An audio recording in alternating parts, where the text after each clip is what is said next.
La pluie tombait doucement sur le toit de la vieille prison de Blackmoor. Dans une cellule isolée, un homme, Marcus Delval, observait les gouttes tracer des chemins incertains sur la vitre sale. Injustement accusé de détournement de fonds et condamné à 10 ans, il avait vu sa vie s'effondrer en quelques semaines. Ce que peu savaient, c'était que Marcus avait été piégé, et il savait exactement par qui. Son ancien associé et meilleur ami, Nathan Keller. Nathan, à la tête d'une société florissante, avait toujours eu une ambition insatiable. Leur succès commun avait été bâti à force de nuits blanches et de sacrifices. Mais Marcus avait toujours refusé de franchir certaines lignes. Nathan, lui, n'avait jamais eu ses scrupules. Et lorsqu'un scandale de fraude avait éclaté, tous les documents accusaient Marcus, grâce à des preuves parfaitement fabriquées. Mais Marcus n'était pas homme à se résigner. Un soir, alors qu'il nettoyait les couloirs de l'administration, il entendit 2 gardiens parler d'un hacker du nom de Léo, enfermé pour cybercrime, mais réputé pour avoir percé les plus grands systèmes bancaires. Marcus réussit à lui glisser un mot discret à la cafétéria. Quelques jours plus tard, ils discutaient, à voix basse, à l'atelier de réparation. Léo, intrigué par l'histoire, accepta de l'aider. En échange, Marcus promettait de le mettre en contact avec son frère avocat à sa sortie pour tenter de réduire sa peine. Le plan débuta lentement. Marcus fit parvenir à Léo toutes les informations qu'il avait pu conserver sur l'affaire. Nom, date, transactions suspectes. Léo parvint à recréer les chemins des virements douteux. Il découvrit plusieurs comptes offshore, reliés indirectement à une entreprise écran. Gérée par une certaine Clara Voss, la nouvelle associée de Nathan, et accessoirement son ancienne amante. Mais cela ne suffisait pas.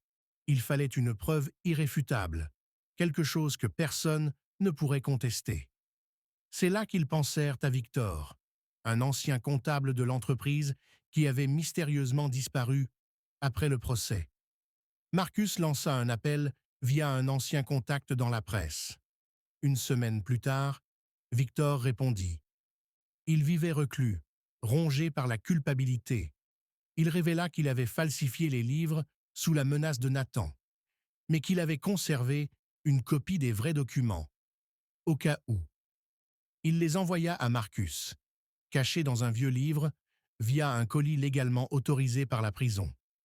Les mains tremblantes, Marcus ouvrit le livre et découvrit les relevés, les signatures et surtout l'ordre direct de transfert, signé par Nathan lui-même.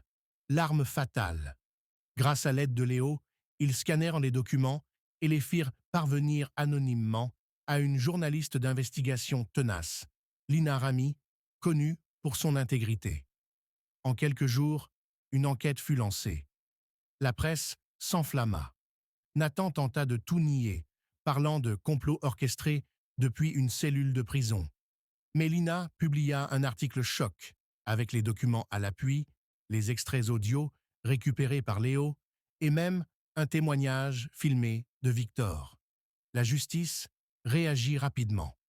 Nathan fut arrêté alors qu'il tentait de prendre un vol pour Dubaï.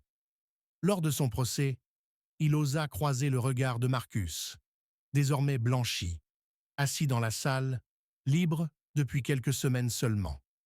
À la fin de l'audience, Nathan s'adressa à lui d'une voix cassée. « Pourquoi tu n'as pas simplement laissé tomber ?»« Parce que, répondit Marcus, la vérité est peut-être lente, mais elle arrive toujours à temps. » Nathan fut condamné à 15 ans. Léo, pour sa coopération exceptionnelle, obtint une réduction de peine et une protection à sa sortie. Victor, lui, disparut à nouveau, mais Marcus savait qu'il pouvait enfin dormir en paix. Sur les marches du tribunal, Marcus respira profondément. Il n'avait plus rien, ni entreprise, ni fortune. Mais il avait retrouvé quelque chose de bien plus précieux, sa dignité.